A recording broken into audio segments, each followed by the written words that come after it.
بسم اللہ الرحمن الرحیم ومنہا ایانا، اور ان میں سے ایک ایانا ہے للزمان استفہام زمانی کے لیے، نحو ایانا یوم الدین، جیسے جزا کا دن کب ہوگا۔ ظروف مبنیہ میں سے ایک ایانا ہے جو زمان استفہامی کے لیے آتا ہے، جیسے ایانا یوم الدین، اس کا معنی ہے جزا کا دن کب ہوگا۔ ایانا زمان استفہامی کے لیے آتا ہے، جیسے ایانا یوم الدین، جزا کا دن کب ہوگا۔ ومنہا مز و منزو، اور ان میں سے ایک مز اور منزو ہیں، بمعنی اول المدت، اول مدت کے معنی میں، ان صلح، اگر وہ صلاحیت رکھے، جوابا لمتا، متا کا جواب کی، جیسے ما رأیتہ مز او منذ یوم الجمعۃ، میں نے اس کو نہیں دیکھا جمعہ کے دن سے، فی جواب من قالا، اس شخص کے جواب میں جو کہے، متا ما رأیت زیدن، تم نے زید کو کب سے نہیں دیکھا۔ اے اول مدت انقطاع رؤیتی ایاہ، یعنی اس کو میرے نہ دیکھنے کی اول مدت یوم الجمعۃ، جمعہ کا دن ہے۔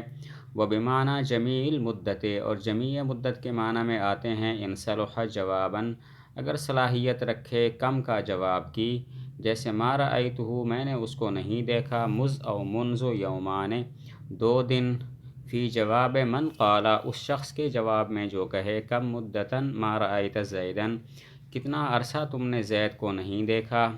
اے جمیع مدت ما رأیتہ یومان، یعنی ساری وہ مدت کہ میں نے اس کو نہیں دیکھا 2 دن ہیں۔ ظروف مبنیہ میں سے ایک مز اور منذو ہیں، یہ 2 چیزوں کے لیے آتے ہیں، نمبر 1 کسی کام کی ابتدائی مدت بتانے کے لیے، نمبر 2 کسی کام کی پوری مدت بتانے کے لیے۔ کسی کام کی ابتدائی مدت بتانے کے لیے اس وقت آتے ہیں جب یہ متا کا جواب بن سکتے ہوں، اور کسی کام کی پوری مدت بتانے کے لیے اس وقت آتے ہیں جب یہ کم کا جواب بن سکتے ہوں۔ اول مدت بتانے کی مثال، جیسے کوئی شخص کہے، متا ما رأیت زیدن، تم نے زید کو کب سے نہیں دیکھا، تو آپ کہیں ما رأیتہ مز او منذ یوم الجمعۃ، میں نے اس کو جمعہ کے دن سے نہیں دیکھا، یعنی میرے اس کو نہ دیکھنے کی اول مدت، ابتدائی مدت جمعہ کا دن ہے۔ اور پوری مدت بتانے کے لیے آئیں، اس کی مثال، کوئی پوچھے، کم مدتاً ما رأیت زیدن، کتنا عرصہ تم نے زید کو نہیں دیکھا، تو آپ کہیں ما رأیتہ مز او منذ یومان، میں نے اس کو 2 دن نہیں دیکھا، یعنی میرے اس کو نہ دیکھنے کی پوری مدت 2 دن ہے۔ مز اور منذو یہ 2 چیزوں کے لیے آتے ہیں، نمبر 1 کسی کام کی ابتدائی مدت بتانے کے لیے، اور نمبر 2 کسی کام کی پوری مدت بتانے کے لیے۔ ابتدائی مدت بتانے کے لیے تب آتے ہیں جب یہ متا کا جواب بن سکتے ہوں، اور پوری مدت بتانے کے لیے اس وقت آتے ہیں جب یہ کم کا جواب بن سکتے ہوں۔ ابتدائی مدت کی مثال، کوئی پوچھے، متا ما رأیت زیدن، تم نے زید کو کب سے نہیں دیکھا، آپ جواب میں کہیں ما رأیتہ مز او منذ یوم الجمعۃ، میں نے اس کو جمعہ کے دن سے نہیں دیکھا، یعنی میرے اس کو نہ دیکھنے کی ابتدائی مدت جمعہ کا دن ہے۔ اور پوری مدت بتانے کے لیے آئیں، اس کی مثال، کوئی پوچھے، کم مدتاً ما رأیت زیدن، تم نے کتنی مدت زید کو نہیں دیکھا، تو آپ جواب میں کہا ما رأیتہ مز او منذ یومان، میں نے اس کو 2 دن نہیں دیکھا، یعنی میرے اس کو نہ دیکھنے کی پوری مدت 2 دن ہے۔ ومنہا لدا ولدن، اور ان میں سے ایک لدا اور لدن ہیں، بمعنی عندہ کے معنی میں، نحو جیسے المال لدیک، مال تمہارے پاس ہے۔ والفرق بینہما، اور ان دونوں کے درمیان فرق یہ ہے، ان عند لا یشترط فیہ الحضور، کہ عندہ میں شرط نہیں ہے حاضر ہونا، ویشترط ذلک فی لدا ولدن، اور یہ شرط ہے لدا اور لدن میں۔ وجاء فیہ لغات اخر، اور اس میں اور لغات آئی ہیں، لدن، لدن، اور لدن، لدو اور لدا، یہ اور لغات ہیں۔ اس کا مطلب یہ ہے کہ ظروف مبنیہ میں سے ایک لدا اور لدن ہیں۔ لدا اور لدن عندہ کے معنی میں آتے ہیں، عندہ اور لدا اور عندہ کے معنی میں آتے ہیں، جیسے المال لدیک، مال تمہارے پاس ہے۔ لیکن لدا اور لدن اور عندہ میں فرق یہ ہے کہ عندہ میں چیز کا حاضر ہونا ضروری نہیں ہے، جبکہ لدا اور لدن میں چیز کا حاضر ہونا ضروری ہے۔ مثلا المال عند زید، اس وقت بھی کہہ سکتے ہیں جب مال زید کے پاس حاضر نہ ہو، اور اس وقت بھی کہہ سکتے ہیں جب مال زید کے پاس حاضر ہو، اس وقت بھی کہہ سکتے ہیں جب مال زید کے پاس حاضر ہو، اور اس وقت بھی کہہ سکتے ہیں جب مال زید کے پاس حاضر نہ ہو، صرف اس کی ملکیت میں ہو، جبکہ المال لدا زیدن صرف اس وقت کہیں گے جب مال زید کے پاس حاضر ہو۔ لدا اور لدن عندہ کے معنی میں آتے ہیں، جیسے المال لدیکا یعنی المال عندہ کا، مال تمہارے پاس ہے۔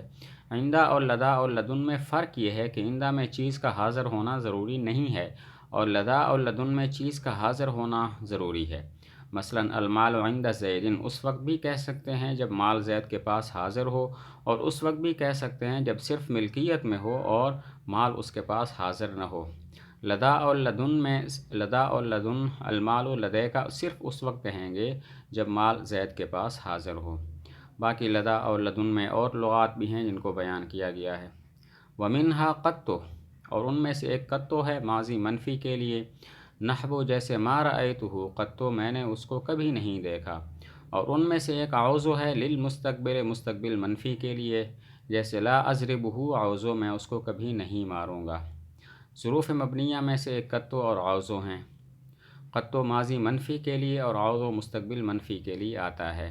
ماضی اور قطو کی مثال ما رأیتہ قطو میں نے اس کو کبھی نہیں دیکھا، اور عوضو کی مثال لا اضربہ عوضو میں اس کو کبھی نہیں ماروں گا۔ قطو ماضی منفی کے لیے اور عوضو مستقبل منفی کے لیے آتا ہے۔ قطو کی مثال ما رأیتہ قطو میں نے اس کو کبھی نہیں دیکھا، اور عوضو کو مثال لا اضربہ عوضو میں اس کو کبھی نہیں ماروں گا۔ وعلم اور جان تو انہ اذا اضیف الظروف الی الجملۃ کہ جب ظروف مضاف ہوں جملہ کی طرف، او الی اذ یا اذ کی طرف، جاز بناؤها علی الفتح تو جائز ہے ان کا مبنی بر فتح ہونا، جیسے اللہ تعالیٰ کا قول ھذا یوم ینفع الصادقین صدقہم، یہ وہ دن ہے کہ نفع دے گا سچوں کو ان کا سچ۔ وکیومئذ اور جیسے یومئذ اور حینئذ، وکذالک مثلا وغیرہ اور اسی طرح مثلا اور غیرہ ہیں، ما کے ساتھ اور ان کے ساتھ اور انا کے ساتھ۔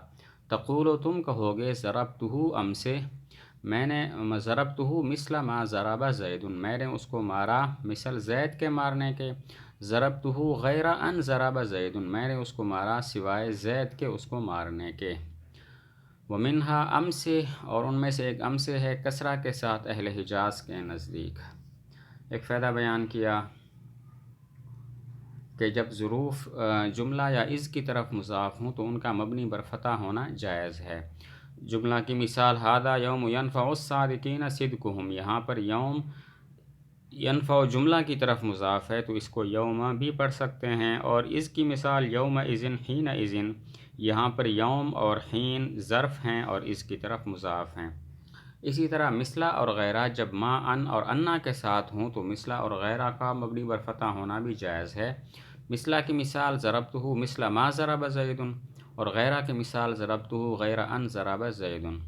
اور بتایا کہ ظروف مبنیہ میں سے ایک ام سے ہے، اہل حجاز کے نزدیک یہ کسرہ کے ساتھ ہے، اور بعض کہتے ہیں کہ ام سے معرب ہوتا ہے۔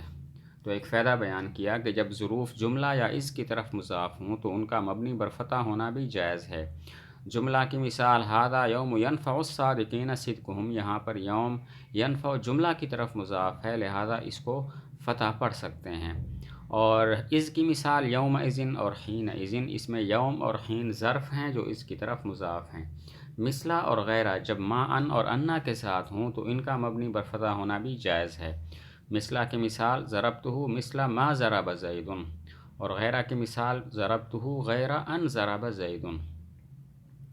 اور ومنہا ام سے ایک ظروف مبنیہ میں سے ایک ام سے ہے، اہل حجاز کے نزدیک اس پر کسرہ ہوتا ہے اور بعض کے نزدیک ام سے معرب ہوتا ہے۔